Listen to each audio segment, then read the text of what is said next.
There we go. We are live, buddy. This is Financial AF, where numbers make sense. This is our inaugural episode. This is episode 1, and we are just so happy to be here. We're going to have some very frank discussions about personal finance, alternatives, fundamentals. I can't wait to get started. But before we jump into some topics that we will cover in future podcasts, we'll touch on some of those today. I want to do a quick introduction. You should know who is in the room today, who you're listening in with. So, my is a investment holder. He's a current Series 7 holder. He is the current investor lead for Nada Holdings, Inc., the party who is sponsoring our podcast here today. And of course, and I think most importantly, Dion is also an investor. He's been investing in the markets for the last 7+ years. Yep. And I'm super stoked to be here with you, Dion. Yeah, thanks for having me. Absolutely. So, introductions. What do you know about me? Yeah, so I know you're Sundance. You're the VP of Revenue here over at Nada. Soon to be Series 7 holder, crashing through those tests there. Longtime investor, sales executive there. And I recently found out that you wrote a book called Sales Foo, which is really interesting. So I'd actually love to learn more about that maybe right now. But so wrote a book, which is amazing. And it's interesting. So I've been involved,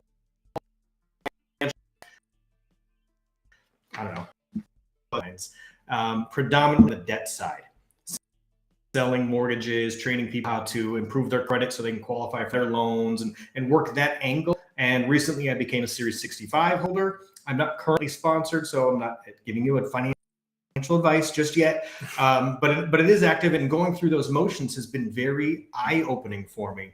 And combining that knowledge with the previous knowledge I have about how mortgages work, personal investing, how to manage your credit, that very practical hands-on knowledge, I'm very interested in combining with a lot of your knowledge about investments, and particularly alternatives, and just working in the markets in general, what rentals are, and quite frankly, things we probably should have learned in like a high school economics class. 100%. It's amazing. The financial literacy level in the United States really isn't anywhere near what I think it should be. Yeah, I completely agree. So really looking forward to, leveling that via this podcast, giving people exposure to some of those alternative investments, not just stocks or bonds, and certainly better than, what's in their savings account, something along those lines. So I want to go over some of the things that we will discuss here, and some of the things that we'll touch on, but maybe won't be the primary focus. So personal finance 101. Mm-hmm. We are going to talk about things like the Apple savings account. So it recently came out. It's like 4+% interest rate, way better than a typical share account or savings account. We will talk about credit cards and interest rates there. We will talk about mortgages. We will talk about how to balance your checkbook, some very basic things. But we're also going to talk about some alternative investments and what's the main thing that you're involved with right now, Dion, the biggest alternative investment platform that's out there. Yeah, so I'm leading the Reg D launch for City Fund. So, we acquired a significant amount of home equity over in Austin that we are releasing for accredited investors. So we're opening the pool up to global capital to invest in that. And we're pretty excited to have that as Reg D amongst our current flagship Reg A's over in Dallas, Tampa, and Miami. Yeah, the City Funds product I'm super stoked about. I'm bullish on real estate in general, and I'm sure that through the course of our podcast here, like that will come through. But I just really feel like every time there has been a downward turn in real estate over the last 25, 35, 40 years, after that downward turn has been a significant prolonged upswing post that downturn, and just the historical pattern that we have seen. And I am expecting that again. I can't, we don't have crystal balls, but I do think it's a good time. So I'm bullish on real estate personally. We're also going to do some interviews. So we have some great people lined up for future podcasts. We are believing we're going to do these every 2 weeks or so. We're testing out a couple of different time frames. So if Wednesday at 6 o'clock Central doesn't work for you, make sure that you tune in. We're going to have replays available as well. But we'll have panel discussions as well. So we will have folks from other fractional platforms who come and talk to us and maybe have different types of products, things like sneakers, artwork, collectibles, real estate. Obviously, that's sort of our bread and butter. And we're going to have those folks interact with each other, as well as some representatives from broker dealers and other platforms that facilitate education. So just as much as Dion and I are focused on being educational and entertainment, focused for you, we want to make sure that we keep you engaged with other members from other platforms as well and give you a wide range of exposure to financial advice from all kinds of folks, right? So let's dive in. Let's talk about some personal finance 101. Mm-hmm. Here's a very basic question, Dion. There are people in America right now who have no idea whether or not they should invest. Mm-hmm. Is right now the time for them to invest? If they are, maybe it's somebody who's young, they just got out of school. At what point in time do they start setting aside for that nest egg? Yeah, that's a really good question. I get that quite a bit, actually. I think the time to invest is always now. People try to time the market and, buy and sell based off of just what the news is saying. But investing, it should be thought of as a long-term game.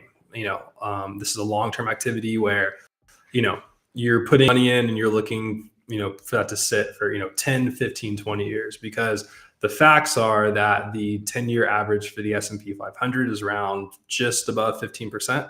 So if you try to time the market, you do that year over year, pull out when, stocks are dropping and try to get in when stocks are rising. There's a lot of hedge funds out there that are in the negative on 5 years and down in the 1 year. So you have to really think of it as a long-term game with investing rather than short-term trying to time the market. So the answer to that is now is always the right time to invest and let it sit and just watch it grow over time. When is now a good time is a phrase that I have used throughout my career because there's always that urgency. Now is a good time. There's this joke that happens in our industry and probably a few others. The best time to invest was probably 10 years ago or 20 years ago, or like the very first paycheck that you ever received. That would have been the very best time. But that persona that I just outlined, the young person just got out of college, the first job, maybe that person is watching, but maybe somebody else who's watching who might be in their 40s and thinking like, is now too late? Did I miss the boat because I didn't invest already? And the first, the best time was 20 years ago. The second best time is now. Mm-hmm. So everybody who runs that gamut should be looking and watching now. If you have questions, if you're not sure what's going on in the market, we want to answer your questions about the personal finance markets. When is a good time to invest? Should I try and buy the dip? We hear some of these phrases. If you are involved with platforms or in groups on like Reddit or Twitter, you're going to hear a lot of random advice out there, and we want to cut through the chatter for you. Even crypto, but we will touch on crypto just a little bit. There's some really cool things happening regarding alternatives and tokenization. There's some really awful things happening too, and we want to make sure we steer clear of those. But there are a few things in every situation that I think we can learn from or take advantage of. Mm-hmm. There's a lot of alternative investments out there. We'll cover stocks and bonds a little bit, but that's not really what we want to talk about in this podcast. We want to give you a holistic view of the markets, but the name is AF, and it's a little cutting edge, but the A stands for alternatives and the F stands for fundamentals. So alternatives and fundamentals, and we want to focus in on some alternatives. And this is really a broad category, Dion, and I'm wondering if maybe you can kind of tell us how did a certain group of investments become called alternatives, and is it really just everything that's not a stock? I mean, pretty much. A pretty cool name there, but at the end of the day, an alternative investment is a financial asset, unlike a conventional or traditional asset. Yes, stocks and bonds are pretty conventional, pretty traditional. Alternative is pretty much anything outside of that. that, wouldn't be a conventional asset. I think what's nice to know is that investing in finance is new for just about everyone in history. Even 401ks are only about 30 years old. So when it comes to traditional investments, even traditional is within the last 50 or 60 years. So, that'd be stocks or bonds, anything that was pretty much around when the first banks were being made and produced. And alternatives would be anything really outside of those, 2 to 4 categories of what you would traditionally do if you walk into a bank back in, 1970. Mm-hmm. I have recently seen the alternatives market picking up, and you mentioned IRAs. Mm-hmm. And recently we have gotten a lot of inquiries from folks who want to self-direct their IRA into alternatives. Primarily real estate. It seems like this has picked up momentum in the last, 5 to 10 years, realistically. I have seen this on the mortgage side of things, where somebody will want to acquire a house and then we're trying to figure out, okay, the title work, how do I title this in the name of the LLC that's handling my IRA, for instance? And that seems to be picking up momentum. Would you recommend real estate, in an IRA situation, or, can you self-direct into other types of alternatives?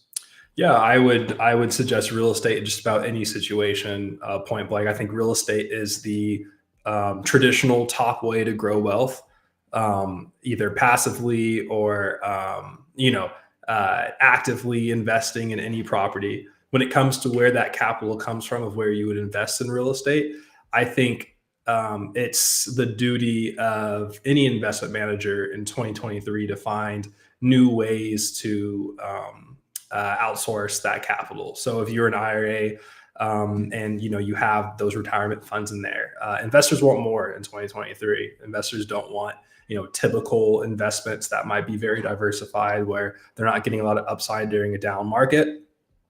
They want other opportunities that have limited downside with tremendous upside potential. And it's the responsibility and privilege for companies like NADA and funds like City Funds to be able to take advantage of that opportunity of what the investors want and be able to innovate new products and solutions to be able to partner with IRAs and make that happen. So short answer would be absolutely. I've seen more of these educational as well. In particular, I think Rocket Dollar has done a really good job of educating folks that they can invest in alternative investment vehicles through their IRA. Alto IRA has also done a good job of this. And the more people learn that, hey, these are my retirement funds, they don't just have to be in a mutual fund or a growth fund or whatever it is. A small allocation can be applied here. And I like options. So I like to be able to self-direct whenever I can. And the ability to do through some of these third-party platforms seems to be growing. And I think that the market share will continue to grow. Should real estate be considered an alternative? Yeah, I think real estate should be considered an alternative because traditionally you need a lot of cash to invest in real estate. The barrier of entry for real estate is typically pretty challenging, which makes the asset exclusive. So it's hard to, scale as a traditional investment, which is why more real estate funds would be serving a exclusive kind of class and therefore be an alternative asset. I didn't think about that initially when I asked that question about whether or not real estate should be an alternative. But you're right, there is a huge barrier to entry. It's not like, you can't log into an app and buy typically, $10 worth of real estate at a time. People think of real estate as a big, long activity. And sometimes being stuck in that mortgage role for so long, so many years of my career, I think of that real estate activity as being like 30 to 60 days. Yeah. Right. If you want to buy real estate, you might have to take 30 to 60 days. And longer than that, because you got to go around with a real estate agent and look for the property, do some research, is it near a school district? Are they building a mall? What's the fire hydrant situation look like? There's a lot that goes into real estate. And honestly, that seems pretty intimidating, doesn't it? Yeah. So like I get why maybe that isn't as easy as buying a stock or bond, logging in and following Buffett's advice and buying low and selling high isn't always the perfect scenario. I guess that is the perfect scenario, but like we don't always know when that's going to happen. But I like the fact that these platforms that are coming on board, ours included, make it easier to grant access to real estate. And from that perspective, alternative, I guess, to just the traditional stocks. Yeah. Now, we fractionalize that. And a lot of others in the space do that same thing. Some of them do it with tokenization. NADA actually has a Reg A offering, so it's SEC qualified, sort of a different way of performing that same fractionalization, and it makes the barrier to entry much lower. Can you talk to us for a few minutes just about why that's important? Like, why is it better to fractionalize? Why should I spend $100 on real estate instead of saving my money and spending $100,000 buying a $500,000 property? Yeah, well, I'd say if you had the $100,000, that would be great. But if it takes time to save to get to that, I'd say get in now. Because like we talked about earlier, the time to invest is always now. If you have a home that's going to appreciate 20% over the next 5 years, or say, you don't want to save up that $100 and try to wait until you get 100,000 when you could take advantage of that 20% on that $100. So I think the top is just to always get in now and try to take advantage of the current investment that you have in front of you. Well said. The now portion of that, I feel like, really makes a difference, because we are a nation of people who want instant gratification. And, I don't want to set something aside in my savings account. In fact, statistics have shown recently, I was just reading a report about how savings accounts have dwindled, even with the advent of things like, the Apple account that has a much higher savings rate. Yeah. And so people want to put their money to work in new and different ways. And, this is 2023 right now. We've gone through the ups and downs of crypto. I think was probably the latest fad as far as, get rich quick or investments. And some of those were very valid. I have a fondness for the crypto community, obviously. Like I'm very involved with them still. And I want to make sure that we state, though, that saving money is different. Saving feels like defense, right? And I just than money. Yeah. It feels very. There's a time in both of those things happen. I want to touch on some of those, but in the future, I want to talk about your money. You ever watch Tank? I do. Yeah, I love Shark. I love Shark Tank. Like Mr. Wonderful to me is fantastic. Like you always know whatever option he's going to come up with has some kind of residuals, and he uses it though. Like I want to send my money out and have it go work for me, and that has stuck with me for I don't know how many years Shark Tank has been on board. But shows like that, I think, really enlighten people to the fact that there are other alternatives, such as investing in startups. Yeah, and looking at places. Where can I invest in a startup? There's no Shark Tank like website for me to go. In fact, they specifically say like these options are not available for you. Yeah. But there are platforms now for you, the average investor to go look at. The crowdfunding, the Jobs Act of a couple years ago. It's possible for the average investor. You can go to there are sites now where you can find group NADA or city funds. Yeah. And that's how I actually found the group in the first place. Yeah, and I think these sites are just so important, because I think when you ask yourself, okay, why are people playing defense and putting their money into a savings rather than playing offense and potentially having a greater rate of return through an alternative? And I think that goes back to the reason why banks exist in general. People want liquidity. People want their money safe. With a savings account, you can go in there and take it out. And that's what banks are really trying to offer. The top banks want to offer liquidity, and the worst banks struggle with liquidity. We just saw that recently with a few banks in the market where, they lost customers because they weren't able to be liquid. I think what separates city funds from other investments is a tremendous redemption period of 12 months. Most real estate are looking at with a great return. City funds, a great redemption program. Really after 12 months, you get exposure to a great real estate alternative, as well as feeling like your money's safe and it's liquid, and you're going to be able to have access to it in a good amount of time if you want. I think that's a really important aspect, dating back to kind of the cycle would like a savings of 4% other than alternative there. And I do think it's important to have a savings account that's set aside. Personally, I like a 3-month cushion in there, but I've seen financial advisors say 6 months or even 12 months cushion in there. I think that everybody should do their own. They are comfortable. I'm comfortable at 3 months good account or near liquid account. That might be a money market account or savings account or some kind of combination of those two things. And then the rest I want to go out into the world, as Mr. Wonderful says, and make my money work for me. Mm-hmm. So we will focus on that in future podcasts. I do want to touch base on diversification as we kind of round up this 40-minute podcast through here. Diversification to me means not just having stocks and bonds. And I do have stocks and bonds in my own personal portfolio, but I do also have city funds as well as a wide range of other investments that are out there. And I've noticed more and more we're seeing fractionalized investments. Mm-hmm. Do you have any particular theory on why we're seeing so many more fractionalized things? I bought a piece of artwork the other day that was fractionalized. It was an Andy Warhol. So I own a fraction, like $50 worth of Andy Warhol. Might be $200. I forget what it is exactly, but it's a piece of an Andy Warhol. And I'm not sure what the appreciation factor of that is, but I'm pretty sure that I want to own real estate, art, and precious metals in my portfolio, right? In addition to stocks.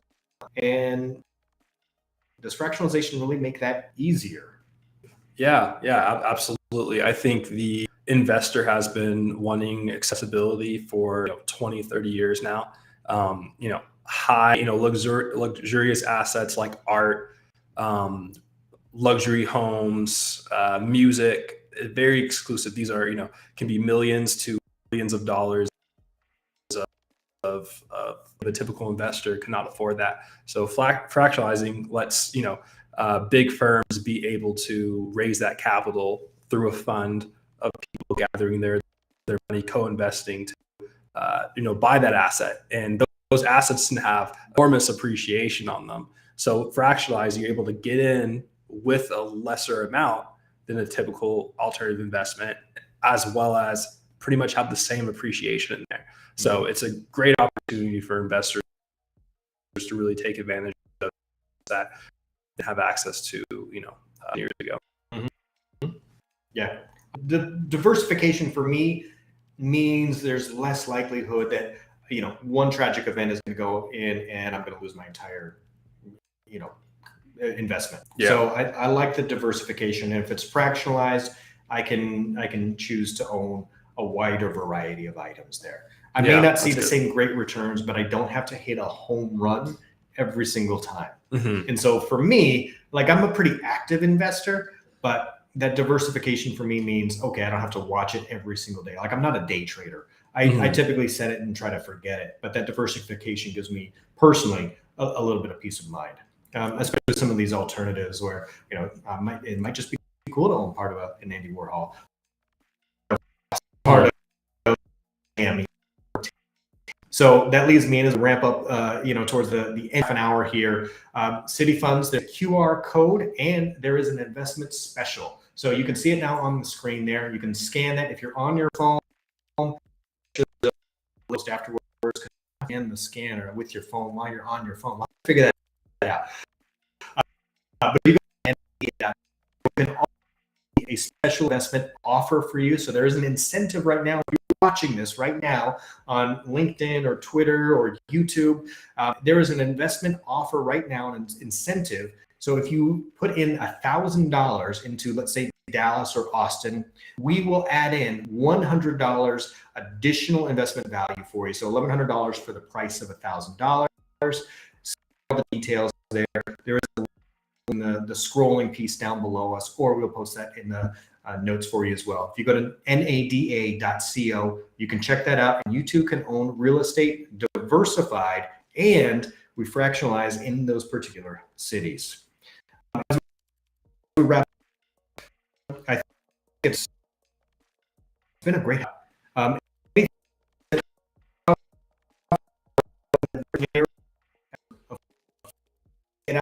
another. There's not a first. Yeah, I think I take advantage of every period in the market. Everyone talks about. Yeah.